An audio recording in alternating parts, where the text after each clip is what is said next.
అందరికీ స్వాగతం. ముందు అందరికీ అభినందనలు. ఈరోజు చంద్రయాన్ ప్రయోగించినటువంటి నౌక చంద్రుడి మీద దిగింది సక్సెస్ఫుల్ గా. సో అది భారతీయులందరికీ కూడా గర్వకారణమైనటువంటి విషయం. ఇంకా చూస్తున్నటువంటి వారందరికీ కూడా భారతదేశ సైనికులు సాధించినటువంటి విజయానికి అభినందనలు తెలియజేస్తాం. మన కార్యక్రమాన్ని ప్రారంభిద్దాము. హర్యానాలో ఇటీవల జరిగినటువంటి మత దాడులు, ముస్లింల మీద ఈ హిందూ పరివార శక్తులు దాడి చేస్తూ వచ్చాయి. మణిపూర్లో కూడా అదే జరిగింది. ఆ తర్వాత హర్యానాలో కూడా జరుగుతూనే ఉంది. అవి ఆగకుండా జరుగుతున్నాయి.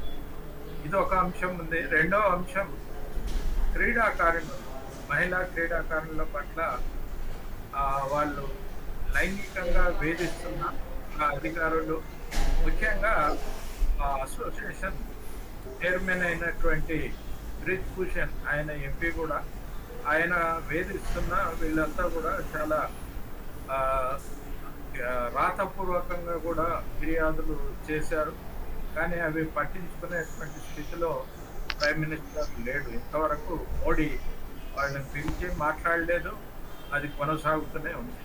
సో ఈ రెండు అంశాల మీద ఈరోజు మనకి ఐక్వా ఆల్ ఇండియా ఉపాధ్యక్షులు కామ్రేడ్ జగమతి सांगवान మాట్లాడతారు. हाँ, आदरणीय साथी विनय, सुंदरिया विज्ञान केंद्र के जो सचिव हैं और डियर पार्टिसिपेंट्स, आज सबसे पहले मैं ये बातचीत शुरू करने से पहले सुंदरिया विज्ञान केंद्र का धन्यवाद करना चाहूंगी, जिन्होंने आपके साथ विचार साझे करने का मुझे मौका दिया है। और जो ये विषय है हमारा communal attacks on in Haryana and then the sexual harassment against the wrestlers of our country, अभी विनय ने बताया कि ये दो सब्जेक्ट्स पे हम बात करेंगे। और मुझे ये लगता है विनय कि जो हरियाणा में जो सांप्रदायिक हिंसा जो हुई है अभी रिसेंटली, उस के साथ शुरू कर सकते हैं, क्योंकि वो जो मेमोरी फ्रेश मेमोरी में दर्ज है हमारे साथियों की, और उसके साथ में फिर सब्सिक्वेंटली हम जो रेसलर्स का आंदोलन चला हमारे देश में, उस विषय पर आ सकते हैं। हाँ साथियों, ये जो कम्युनल अटैक्स इन हरियाणा, इसके ऊपर जब हम बात करेंगे तो इसमें मुख्यतः 2-3 बिंदुओं के ऊपर मैं अपनी बातचीत को फोकस रखूंगी। सबसे पहले तो हमें ये समझना है कि ये जो सांप्रदायिक हिंसा हुई है, जो बहुत ही लार्ज स्केल पे थी, जिसने 6 जानें ले ली, 1000 लोगों के घर और दुकानें और उनको धराशायी कर दिया गया, जिस तरह से जमींदोज कर दिए गए वो, और एक इमाम, नौजवान इमाम की हत्या भी हुई उसी हिंसा के अंदर, और अनेकों परिवार जो है उनके ऊपर दुख के पहाड़ टूट पड़े हैं। तो ये जो सांप्रदायिक हिंसा थी, ये जो कम्युनल अटैक्स जो हुए हैं, सबसे पहले हमें इसके पीछे जो मोटिव है, उस मोटिव, क्या मंसूबे जो है सांप्रदायिक ताकतों के यहाँ पे, जो कि निश्चित रूप से राजसत्ता जो स्टेट मशीनरी है उसके द्वारा बैक्ड है हर तरह से, और बीजेपी, भारतीय जनता पार्टी जो सत्ता में है यहाँ पे, उसके द्वारा भी बैक्ड है। तो ये जो सांप्रदायिक हिंसा हुई है, ये जो अटैक्स हुए हैं, इसके पीछे मोटिव क्या था, सबसे पहले हम उसके ऊपर थोड़ा बातचीत करेंगे। उसके बाद उस हिंसा को किस तरह से डिजाइन किया गया था, फिर उसके ऊपर बात करेंगे, और उसके प्रति हरियाणा की जनता जो है एट लार्जर लेवल, उसका किस तरह का रिस्पॉन्स रहा है, और प्रोग्रेसिव फोर्सेस जो है जो काउंटर करने के लिए मैदान में है, उनके सामने किस तरह की चुनौती थी और किस तरह का हस्तक्षेप उनकी तरफ से हुआ है। इन 3-4 बिंदुओं के ऊपर मैं अपनी चर्चा को फोकस रखूंगी। साथियों, जहां तक इस सांप्रदायिक हिंसा और अटैक के पीछे जो मोटिव है उसको अगर मद्देनजर करें, तो उसमें सबसे पहले हम ये समझते हैं कि जो भारतीय जनता पार्टी जिस तरह के घोषणा पत्र के साथ, मैनिफेस्टो के साथ सत्ता में आई थी, निश्चित रूप से जो व्यापक जो larger sections of our society है, चाहे किसान है, चाहे मजदूर है, महिलाएं हैं, कर्मचारी हैं, छात्र हैं, नौजवान हैं, सबके लिए रोजगार का उन्होंने वायदा किया था। उन्होंने महिलाओं के लिए सुरक्षा का वायदा किया था। उन्होंने किसानों की आमदनी दुगनी होगी, ये वायदा किया था। लेकिन ये कोई भी वायदे जो है वो पूरे नहीं हुए हैं। रादर, क्योंकि ये जो भारतीय जनता पार्टी जिस वर्ग की पार्टी है, व्यापारी वर्ग की, उनके लिए ईज टू बिजनेस जरूर हुआ है। और अडानी, अंबानी और जो 1% जो लोग हैं ऊपर के, बिल्कुल क्रीमी से भी क्रीमी लेयर जो है, उनके पास धन दौलत के अंबार इकट्ठे हुए हैं। और उसके आधार पे उन्होंने सभी तमाम मीडिया को भी खरीदा है, एनडीटीवी तक को खरीदा गया। हमने देखा है किस तरह से तमाम तरह की छल कपट के द्वारा। और इसी तरह से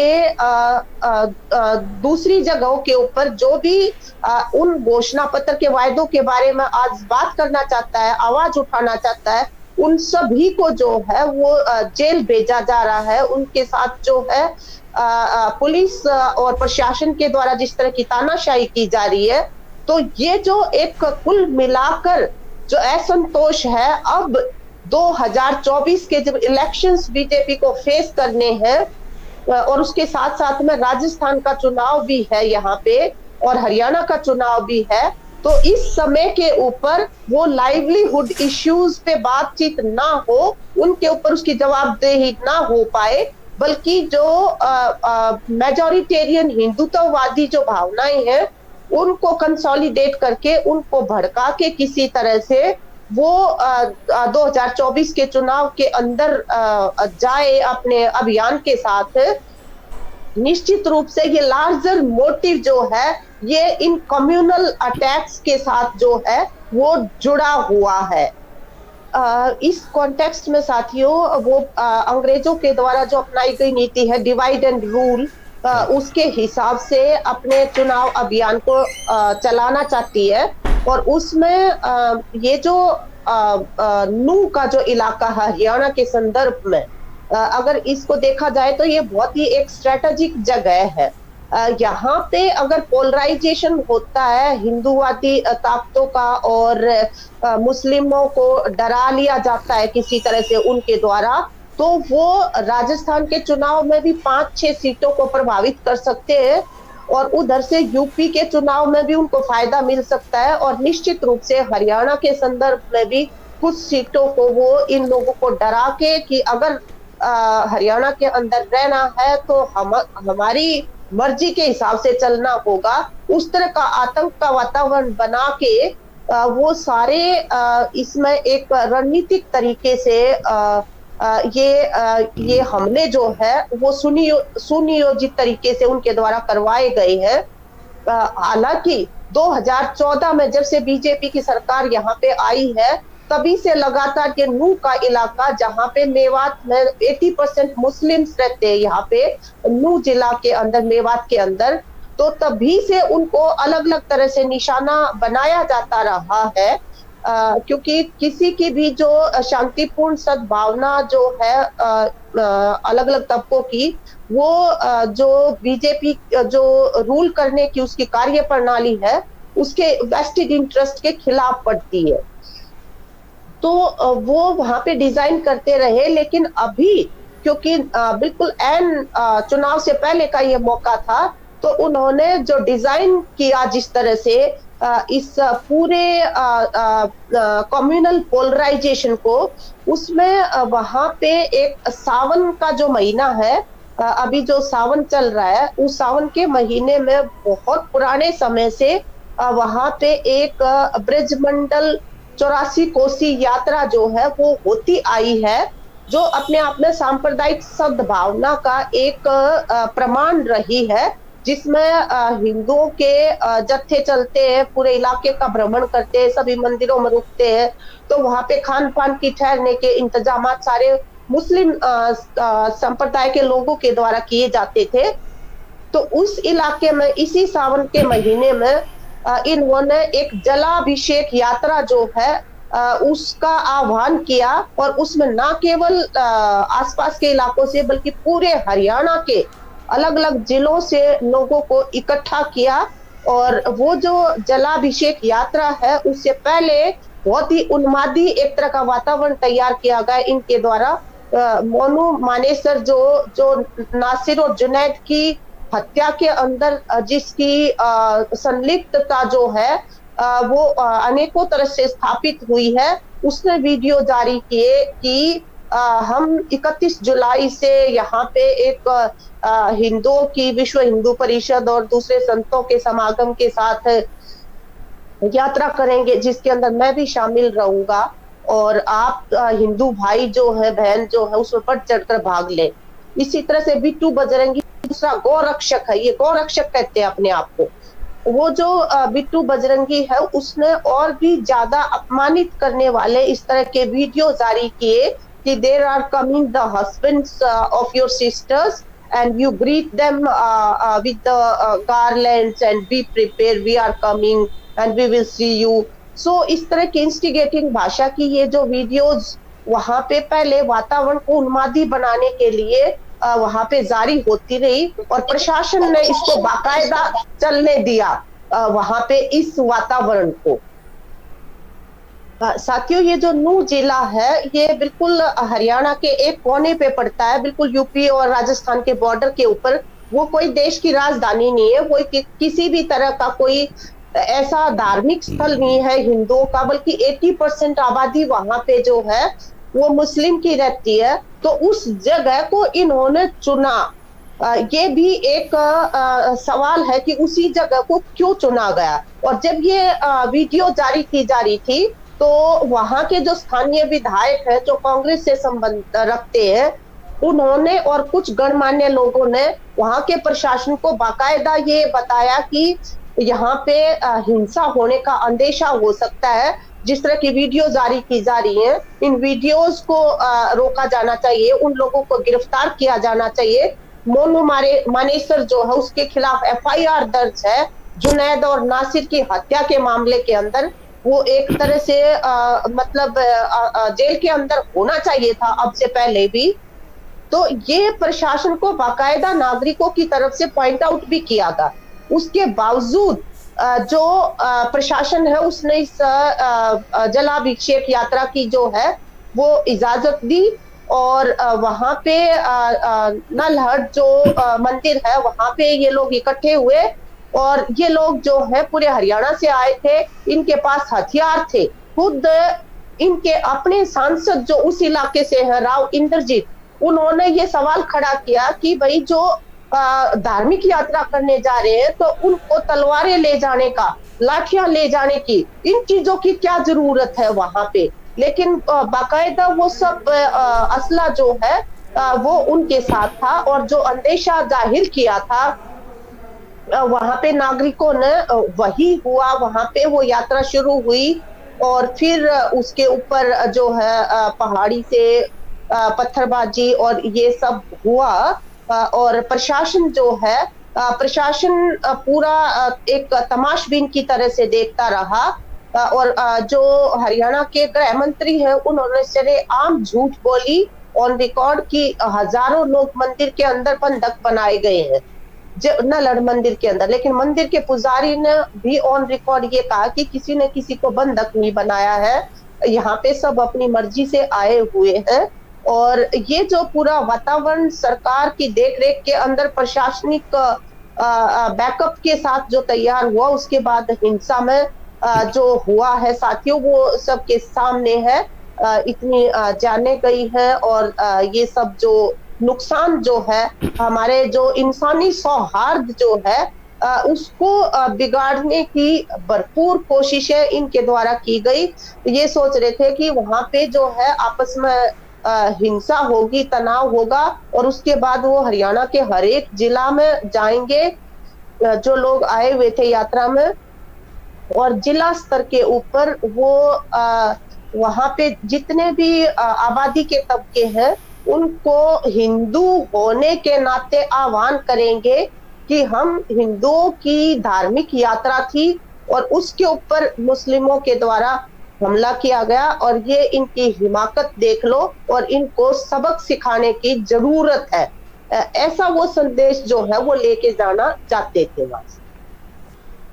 हाँ, तो साथियों, वो जो उनका डिजाइन था कि वो सभी जिलों के ऊपर जो किसान है, कर्मचारी है, मजदूर है, उनको हिंदू बनाकर उनकी हिंदू भावनाओं को का दोहन करेंगे अपने वेस्टेड इंटरेस्ट के लिए।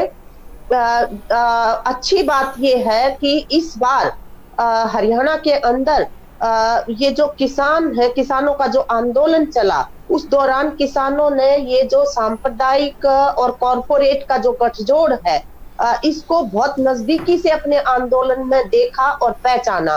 तो इसलिए उन्होंने किसी भी तरह के उकसावे में, जो विश्व हिंदू परिषद के द्वारा संत समागम और तमाम जो इस रंगत की ताकतें हैं सांप्रदायिक, उन्होंने जो उनको हिंदू बनाने की कोशिशें की, तो किसानों ने और किसान संगठनों ने सब ने अपनी जो पोजीशंस है वो बिल्कुल इसके खिलाफ उन्होंने पोजीशंस ली। ये एक बहुत ही स्वागत योग्य कदम था कि हम जो है वो मेवात के जो लोग हैं, हमारा जब आंदोलन चला था, जब सरकार हमारी पिटाई करना चाह रही थी और शाहजहांपुर वहां पे बॉर्डर के ऊपर वो जो हमें टेंट भी नहीं लगाने दे रही थी, उस समय पे ये मेवाती जो भाई है वो हमारी मदद के लिए आए थे, और हम उनके साथ किसी भी तरह का कोई हिंसा हो इसको सख्त नापसंद करते हैं, और हम जो है उनको तमाम तरह से मदद करेंगे, और ये हिंसा जो है ये बंद होनी चाहिए, और जो भी इसके लिए जिम्मेवार है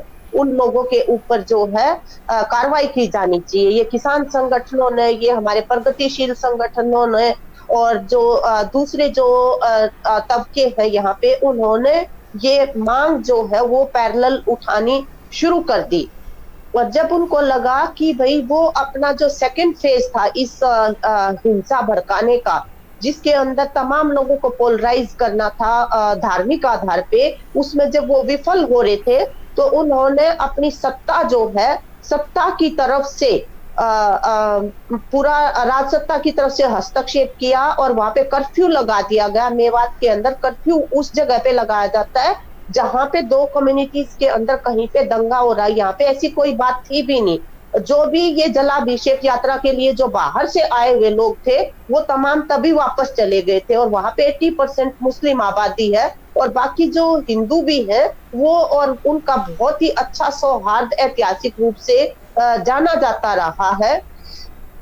तो वहां पे कर्फ्यू लगाया गया सरकार के द्वारा, और कर्फ्यू की आड़ में जितने भी मुस्लिम नौजवान हैं जो काम धंधा करते हैं अपना परिवारों को चलाने के लिए, 300 से ज्यादा जो है नौजवानों की धरपकड़ की गई है, और हजारों जो दुकानें हैं उनकी वो मकान जो है वो गिरा दिए गए हैं। एसडीएम खुद कह रहा है ऑन रिकॉर्ड वीडियो के अंदर कि मुख्यमंत्री के आदेश के ऊपर ये सब किया जा रहा है, और इन लोगों ने जो है दंगा भड़काने में यहाँ पे भागीदारी करी है। अब जो कोई दुकान है वो पूरे परिवार की है, अगर उस परिवार का कोई एक व्यक्ति उसके अंदर हो भी, मान लिया जाए, तो आप उस दुकान को गिरा के, उस मकान को गिरा के उस पूरे परिवार को किस तरह से सजा दे सकते हैं। लेकिन ये तमाम जो इस तरह की कार्रवाइयां हैं एक तरफा तरीके से प्रशासन की तरफ से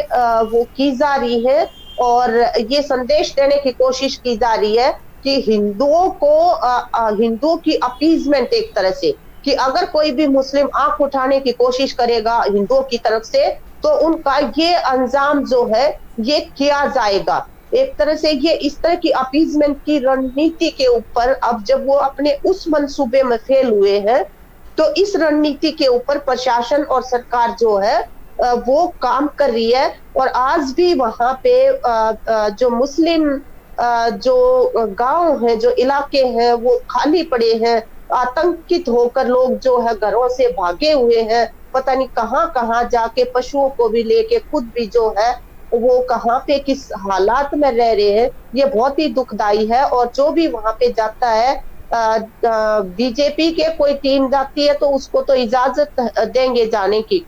लेकिन दूसरे विपक्षी पार्टियों के या सामाजिक संगठनों के जो लोग हैं, उन लोगों से मिलना चाहे तो तमाम तरह की बाधाएं जो है वो प्रशासन की तरफ से डाली जाती है, ताकि उनके अत्याचार के जो आंखों देखी जो घटनाएं हैं वो दूसरे लोग बयां ना कर सके। हाँ, ऐसे में साथियों जो पंजाब एवं हरियाणा हाई कोर्ट जो है उसने स्वतः संज्ञान लेकर सरकार को जो है वो उससे जवाब तलबी करी ऐसे में कि क्या ये एथनिक क्लींजिंग की जा रही है। एथनिक क्लींजिंग जो हिटलर के द्वारा यहूदियों के खिलाफ जिस तरह से किया गया था, और आप ये जो पावर का जिस तरह का बेजा प्रयोग चल रहा है, इस पे रोक लगाई जानी चाहिए। उसके बाद कुछ वहां पे राहत मिली जब हाई कोर्ट के द्वारा हस्तक्षेप किया गया। इसके अलावा अलग-अलग जिलों के ऊपर हम जो सामाजिक संगठन है, जो प्रगतिशील संगठन है, हमने वहां पे जितनी भी अल्पसंख्यक आबादी थी, माइनॉरिटीज के जो लोग थे, उनके घरों पे जाना, उनके मस्जिदों में जाना, उनको आश्वस्त करना कि वो किसी तरह से डरे ना, घबराए ना। हम उनके साथ खड़े हैं, निर्दोष लोगों के साथ कुछ होना नहीं चाहिए।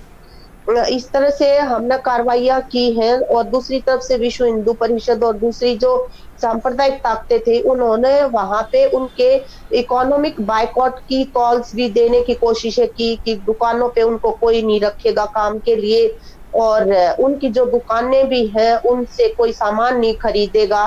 तो ये इस तरह का जो आर्थिक रूप से उनको तोड़ने की साजिशें थी, हमने उनको भी नाकामयाब किया है और इन साथियों के साथ एक भरोसे का रिश्ता जो है वो बनाने की कोशिश की है। और इसी समय पे हम ये भी समझते हैं कि ये जो सांप्रदायिक ताकतें हैं, ये बहुत संगठित भी है एक तरह से आज के दिन, और पूरा स्टेट और प्रशासनिक मशीनरी का इनके ऊपर हाथ है, इनकी पीठ के ऊपर।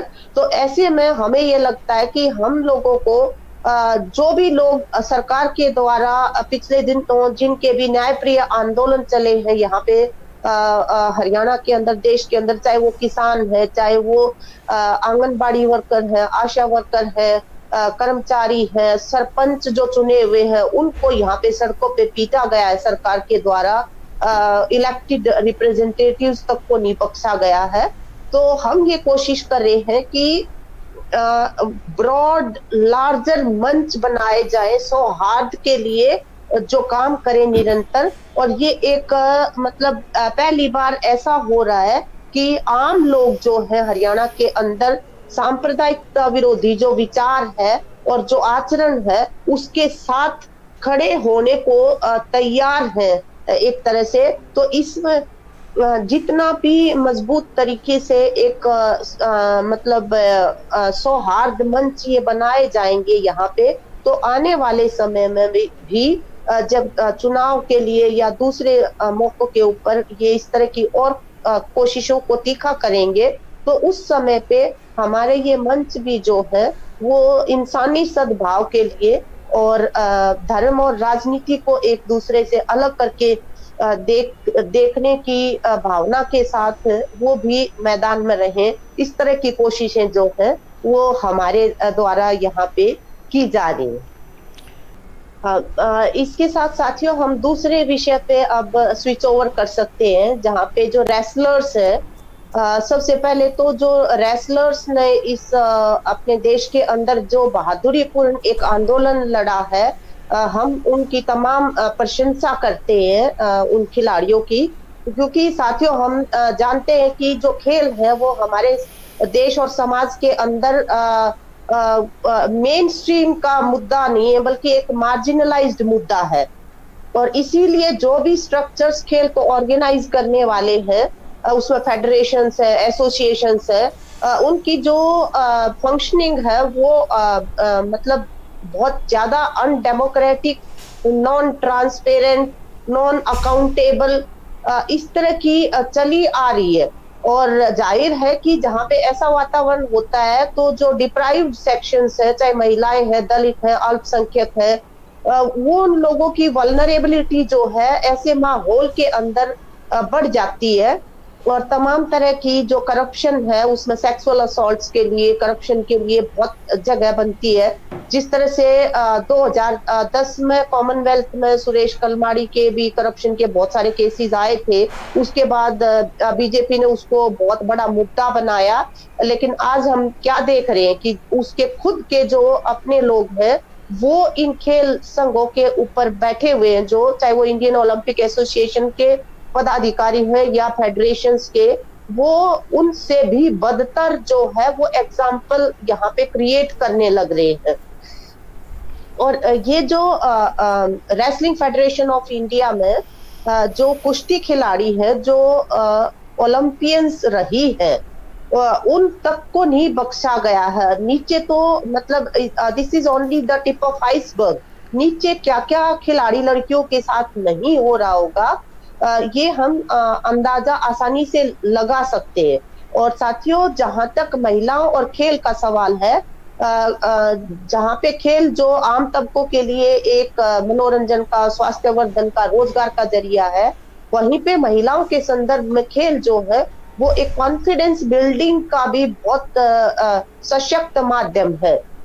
क्योंकि वो लड़कियां, वो महिलाएं जिनको घरों के अंदर अपने आप से सोचने का मतलब और अपने विचारों को लागू करने का किसी भी तरह की इजाजत नहीं होती है, वही लड़कियां जब खेल के मैदान में होती है तो वो खुद किस टेक्निक का प्रयोग करें अपने ओपोनेंट के खिलाफ और किस तरह से अपनी टेक्निक को एग्जीक्यूट करना है पूरा फुल पब्लिक व्यू के अंदर, जब वो बार बार इस तरह की गतिविधि करती हैं और फिर वो जो सफलता उनको जो मिलती है, विजय उनको मिलती है, उसके बाद जो उनको पब्लिकली जो ऑनर किया जाता है, तो इस प्रक्रिया के माध्यम से गुजरते हुए वो बहुत ही आत्मविश्वासी नागरिक की तरह से विकसित होती हैं लड़कियां और महिलाएं जो है। और ये जो हमारी ओलंपियंस जो है उन्होंने भी इस उदाहरण को जो है अपने आचरण से एक तरह से स्थापित किया। साथियों, इस मौके के ऊपर मैं ये भी बताना चाहती हूँ कि जो खेल है वो भी उनका एक वर्गीय कैरेक्टर भी है। आमतौर पे वो खेल जहाँ पे केवल खिलाड़ी अपने शरीर के साथ और अपनी जो जिस्मानी ताकत है उसके साथ अपनी कला का प्रदर्शन करता है, वहां पे गरीब परिवारों के लड़के लड़कियां खेलने को आते हैं, जैसे कुश्ती है, कबड्डी है, खो खो है, ये इस तरह के खेल हैं। जबकि दूसरे जो क्रिकेट है और लॉन टेनिस है और दूसरे बैडमिंटन, ये इंडोर और सोफिस्टिकेटेड दूसरे से महंगे जो खेल है, वो अमीर परिवारों से ज्यादा बच्चे उसके अंदर खेलने को आते हैं। तो जो इन खेल संघों के अंदर बृजभूषण शरण जैसे जो लोग बैठे हुए हैं, बृजभूषण शरण के बारे में हम सभी जानते हैं कि वो भाजपा के सांसद हैं और वो बाहुबली के नाम से जाने जाते हैं। उनके ऊपर 41 आपराधिक केस जो है वो चल रहे हैं वहां पे उनके इलाके में पहले भी। तो इस तरह के लोग जो है वो खेल संघों के ऊपर उनको बिठाया जाता है और वो ये जो गरीब परिवारों से आने वाली लड़कियां जो है उनका जो शारीरिक शोषण है, सेक्सुअल असॉल्ट्स उनके ऊपर करते रहते हैं। और वो लड़कियां, क्योंकि उनको पता होता है कि मुश्किल से वो परिवारों के पूरे बजट निचोड़ के उनके ऊपर लगाए गए हैं, अगर वो इस समय पे उनके खिलाफ मुंह खोलेंगी तो उनका पूरा करियर जो है वो दाव पे लग सकता है। तो वो जब तक सिर के ऊपर से पानी नहीं जाता तो बर्दाश्त भी बहुत करने को मजबूर है। और यहाँ पे ये जो हमारी ओलंपियन खिलाड़ी हैं, इन्होंने बहुत ही सलीके के साथ इनके साथ जो सेक्सुअल हरेसमेंट बृजभूषण शरण और उसके जो लगे भग्गे जो कर रहे थे उसको बहुत सलीके के साथ ही इन्होंने डील किया। इन्होंने सबसे पहले प्रधानमंत्री को 2021 में जब ये मेडल जीत कर लाई थी खुद, और प्रधानमंत्री ने कहा कि तुम मेरे परिवार के बच्चे हो और अपने पास बुलाया इनको फेलिसिटेशन के लिए, तो तब इन्होंने सबसे पहले प्रधानमंत्री को बताया, और प्रधानमंत्री इनको आश्वस्त किया कि आपके पास खेल मंत्रालय से फोन आएगा और तब आप ये सब बताना और हम कार्रवाई करेंगे। लेकिन उन्होंने बहुत इंतजार किया, उसके बावजूद कोई फोन आज तक उनके पास आया नहीं। फिर उन्होंने ये जो ब्रिजभूषण शरण सिंह जो है, उनके शिकायतें जो है वो इंटरनल कंप्लेंट्स कमेटी जो डिपार्टमेंट की है वहां पे करना चाहिए, लेकिन वहां पे कोई कमेटी उस तरह की थी नहीं। तो फिर वो जिस तरह से मजबूर हुए जंतर मंतर पे बैठने के लिए, और पहली बार में तो उन्होंने किसी सामाजिक राजनीतिक संगठन को भी पास नहीं आने दिया, ताकि हमारे ऊपर ये आरोप ना लग पाए कि हम जो है भड़काए हुए हैं किसी के। तो लेकिन फिर उनको अपनी गलती का भी एहसास हुआ और उन्होंने सार्वजनिक रूप से माफी भी मांगी, what they had done to the social activists and political representatives whosoever came to support them at that time on Jantar Mantar. लेकिन फिर जो कमेटी जो बनाई गई थी खेल मंत्रालय के द्वारा, और Indian Olympic association, PT Usha जो स्वयं एक खिलाड़ी है जानी मानी, उनके नेतृत्व में जो काम कर रही है आईओए, और मैरी कॉम जो है वो उस कमेटी की इंचार्ज भी थी। दोनों कमेटीज के सामने इन लड़कियों ने आपबीती बताई, लेकिन किसी भी कमेटी ने मतलब इनका जो यौन शोषण हो रहा था उसको गंभीरता से नहीं लिया, और अपनी रिपोर्ट भी जो है वो समय पे सबमिट नहीं की। और इन लड़कियों को तो किसी भी तरह से कम्युनिकेट किया ही नहीं कि क्या चल रहा है उनकी कंप्लेंट्स के ऊपर, और आज तक भी उनकी क्या रिपोर्ट थी वो किसी को पता भी नहीं है। तो ऐसी परिस्थिति में मजबूर होके जब इन्होंने दिल्ली पुलिस के पास एफआईआर दर्ज करवाना चाहिए, तो हद ये है कि एफआईआर तक भी दर्ज नहीं की गई। उसके लिए भी उनको सुप्रीम कोर्ट का रास्ता जो है वो अपनाना पड़ा, और सुप्रीम कोर्ट की इंस्ट्रक्शंस के ऊपर ही एफआईआर दर्ज की दिल्ली पुलिस ने, ये आप और हम सब जानते हैं। तो सुप्रीम कोर्ट के इंस्ट्रक्शंस पे जो एफआईआर दर्ज की गई, उसके बाद क्योंकि जो कंप्लेनेंट्स थी 6, उनके अंदर एक नाबालिग लड़की भी थी, और जब भी पॉक्सो की धारा लगती है किसी के ऊपर तो इमीडिएटली उसको अरेस्ट किया जाना चाहिए था, लेकिन ब्रिजभूषण को जो है अरेस्ट नहीं किया गया, बल्कि उसको समय दिया गया कि वो जो नाबालिग लड़की है उसके परिवार के ऊपर दबाव बना के और डरा के या लालच दे के किसी भी तरह से उनको अपनी न्याय की लड़ाई से वो मतलब बरतरफ कर सके, इस तरह से पूरा उसको समय दिया गया ब्रिजभूषण को। और इसके खिलाफ फिर से ये खिलाड़ियों ने वहां पे धरना अपना जारी किया इस पुलिस के आचरण के खिलाफ। और उसके बाद हम सब देख रहे हैं कि किस तरह से तानाशाहीपूर्ण तरीके से सरकार ने, जिस दिन संसद के नए भवन का उद्घाटन होना था, क्योंकि हम सब भी लगातार वहीं पे थे, तो पहले दिन से ही हम सबों को गिरफ्तार करना और उनको जंतर मंतर पे घसीटना, ओलंपियन खिलाड़ियों को, ये आप सब उसको देख पाए हैं कि किस तरह से उनके न्याय के संघर्ष को जो है वो तोड़ा गया। और हर कदम पे बीजेपी और ब्रिजभूषण सब धड़ल्ले से डंके की चोट ये बोलते रहे कि ये सब झूठा वो है प्रचार है ब्रिजभूषण के खिलाफ। इतना लेट क्यों बोली, पहले उन्होंने क्यों नहीं मुंह खोला, और इनको कभी मंथरा कभी कुछ, ब्रिजभूषण जो है प्रचार करता घूमता रहा इस तरह से। तो ये सब किया, लेकिन अब आखिर में जब ये आंदोलन चला है, अब तो दिल्ली पुलिस ने भी उसके खिलाफ एफआईआर दर्ज कर ली है, और उसमें स्टॉकिंग का, सेक्सुअल हरेसमेंट का, और उनको लगातार उनका रिपीटेडली उनके ऊपर सेक्सुअली हरेस करने के मुकदमे बनाए हैं। तो आज जो है हमें ये लगता है कि जो इंडियन ओलंपिक एसोसिएशन ने जो कमेटी बनाई थी, जिसको शिकायत की गई थी, उसने कुछ भी उसके अंदर शिकायत में नहीं पाया, लेकिन दिल्ली पुलिस ने जो पाया है, खेल मंत्रालय की जो कमेटी बनाई गई थी उन्होंने कुछ भी नहीं पाया। प्रधानमंत्री ने मुंह नहीं खोला अपना, जबकि उनको ये बताया गया था। तो ये जो तमाम लोग हैं, इन सब से भी आज के दिन इनकी जवाबदेही होनी चाहिए और उनके खिलाफ भी कार्रवाई होनी चाहिए कि जब लड़कियों के साथ ये सब हो रहा था। अब दिल्ली पुलिस तो इसलिए कहने को मजबूर हुई है क्योंकि वहां पे जो 15-15 वो है कोचेज है ट्रेनर्स है उन सब ने भी गवाही दी है। तो ऐसे में हमें ये आज भी ये सवाल जो है ये खड़े हैं कि उन लोगों ने जिन्होंने न्याय नहीं दिया इन लड़कियों को और इनके संघर्ष को तोड़ने की कोशिशें की गैर वाजिब तरीके से, उनकी जवाब तलबी होनी चाहिए और जो आज इनके लिए गवाह की तरह से इनके साथ खड़े हुए हैं उन सबको भी प्रोटेक्शन मिलनी चाहिए।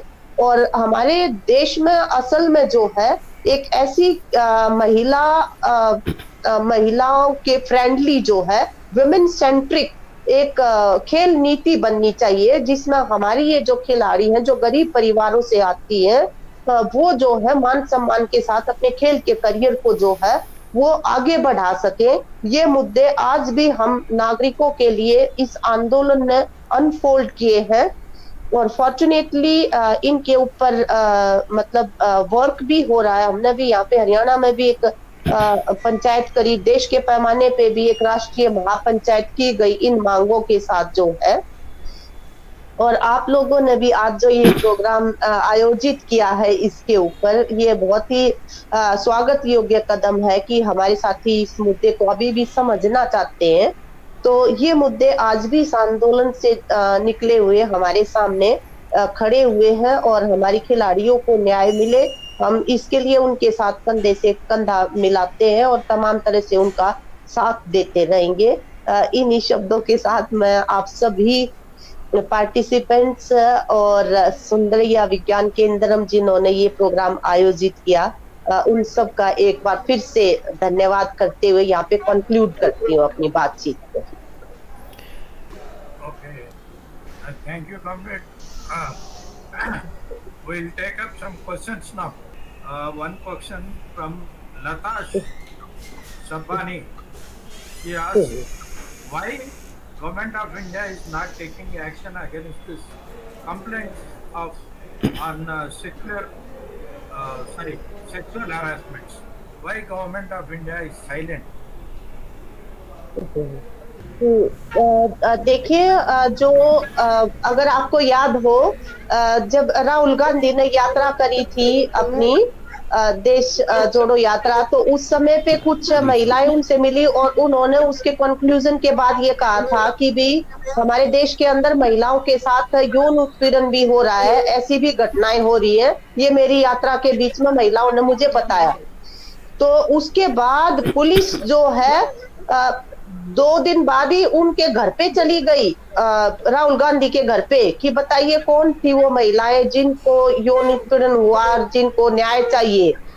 एक तरफ तो ये आचरण है इसी सरकार और इसके पुलिस प्रशासन का, और दूसरी तरफ जहाँ पे जो रेसलर्स हैं वो 6 खिलाड़ी कंप्लेंट करते हैं लेकिन क्योंकि अक्यूज्ड जो है वो बीजेपी का अपना सांसद है उनकी पार्टी का, जिसके ऊपर उनके 15-16 सीट्स जो है वो राजपूत कम्युनिटी से आता है, तो वो 15-16 सीट्स जो है बीजेपी की उनको जीतना और सत्ता में रहना उनके लिए जो है वो प्रायोरिटी का काम है। महिलाओं की इज्जत और मान सम्मान जो है उसके बारे में तो हम एक के बाद एक अनेकों जगह पे, चाहे वो बिल्किस बानो का केस है, 15 अगस्त को जिस तरह से वो उनके बलात्कारियों को छोड़ा गया, मालाएं पहनाई गई, लड्डू खिलाए गए, और अनेकों जगह पे हमने देखा है कि वो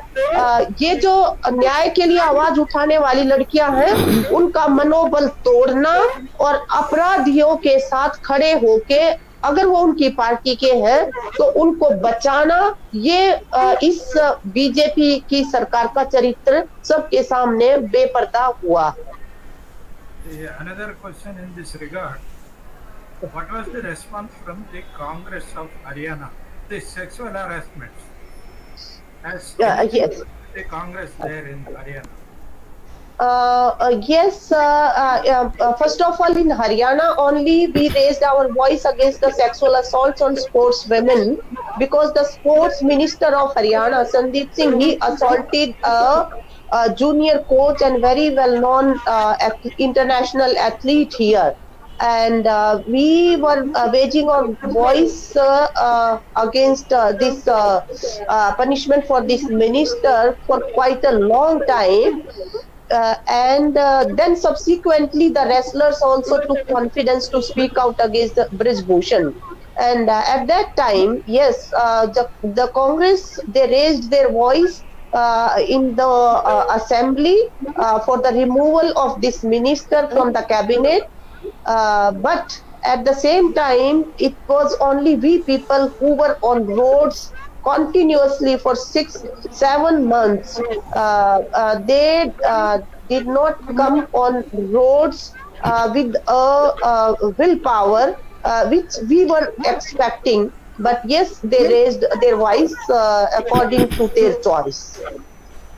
Government of India did not take responsibility to stop the communal attacks in Haryana. What is your response, sir? Yes, the central government, in spite of approaching it from different wards and different political party leaders, they did not respond. Rather, they were seen hand in gloves with the state government. And they did not ask for any action against the culprits over there. And rather, the BJP people here in Haryana, they were trying to say that this new district of Haryana, it should be given to Uttar Pradesh, so that Yogi will take action against these Muslims as he has been doing over there. And the Home Ministry did not take any type of cognizance when this economic boycott of Muslims was going on. The elected sarpanchis of some villages, those who belong to BJP, they passed the resolutions for their economic boycott. Even then, and there was a loss of 6 lives, and one young imam was also killed. In spite of that, the Home Ministry or the central government, they in no way tried to intervene or give their signals against the violence over You are there. now unmuted. There is one comment from Ranveer Singh Dahiya. Exact details were presented. So this is only a comment. There is one question little away from our topic. That is, Haryana is known for Kaf Panchayats. So has BJP done anything in that area? Or still if they are going on? What is Kaf Panchayats? Yes, in 2014, when the Prime Minister, this Modi, at that time he was not Prime Minister, when he came to Haryana for the first time for his election campaign rally, he said, मैं खापों की भूमि हरियाणा को नमन करता हूँ.